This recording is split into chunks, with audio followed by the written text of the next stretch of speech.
حضور کے ذکر کا فروغ، حضور کے ذکر کا چراغاں، یہ اس بزم عالم کی ضرورت ہے اور کائنات کا ایک ایک گوشہ حضور کے ذکر سے منور ہے، منور رہے گا۔ آؤ میں تمہیں ایک مجلس میں لے چلوں جس کو انعقاد پذیر ہونے کے لیے مسجد نبوی کا صحن میسر آیا۔ حضرت سیدنا امیر معاویہ رضی اللہ تعالی عنہ کی مرویات سے ہے، فرماتے ہیں کہ مجلس اصحاب لگی تھی، ہجوم عاشقاں تھا کہ آقا کریم علیہ السلام از خود تشریف لے آئے۔ وہ کیسی خوش نصیب مجلس تھی جس میں حضور آئے۔ آج تو ہم جھولیاں پھیلا کے، آنکھیں فرش راہ کر کے عرض گزار ہوتے ہیں، سنا ہے آپ ہر عاشق کے گھر تشریف لاتے ہیں، میرے گھر بھی ہو جائے چراغاں یا رسول اللہ۔ آج تو ہم عرض گزار ہوتے ہیں، لیکن یہ ایسی محفل تھی جس میں چراغاں ہو گیا۔ حضور علیہ السلام تشریف لائے اور صحابہ کو بیٹھا ہوا دیکھا تو فرمایا ما اجلسکم، صحابہ کیوں بیٹھے ہوئے ہو، جلسہ کاہے کا ہے؟ تو صحابہ نے جو جواب دیا وہ سنیے۔ بولے جلسنا ندعو اللہ ونحمدہ علی ما ہدانا لدینہ ومن علینا بک، ہمارے بیٹھنے کا مقصود یہ ہے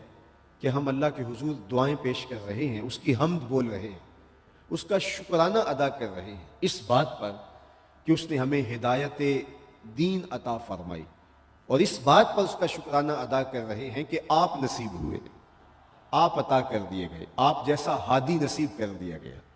اس نعمت عظمیٰ پر اس کا شکر ادا کرنے کے لیے مجلس بپا کیے ہوئے ہیں۔ آج اگر آپ سے کوئی پوچھے کہ آپ کیوں بیٹھے ہو تو آپ کا جواب بھی یہی ہے کہ ہم اس شکرانے کی ادائیگی کے لیے بیٹھے ہیں کہ اللہ نے ہمیں حضور کی امت سے بنایا ہے اور حضور کی صورت میں ہمارے اوپر انعام کیا ہے۔ اور اگر اس کو نظم کے عنوان میں، نظم کے لہجے میں آپ بولیں تو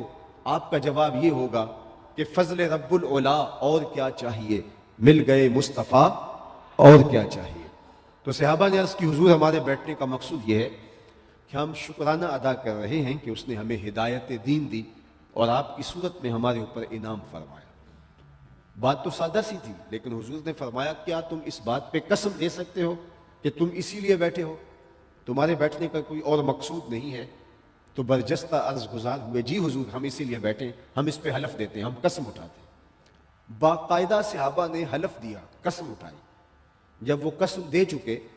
تو آقا کریم نے ان کی آنکھوں میں پھیلے ہوئے استجاب کو دیکھا تو فرمایا کہ میں تم سے یہ جو قسم لی ہے، تم سے جو حلف لیا ہے، یہ کسی تہمت کی بنیاد پر نہیں تھا، تمہارے قول کی صداقت پر مجھے کوئی شک نہیں گزرا تھا کہ میں قسم سے اس کی تصدیق چاہی ہو، بلکہ ماجرا کچھ اور تھا، اور وہ یہ کہ تم یہاں بیٹھے مجلس بپا کیے ہوئے تھے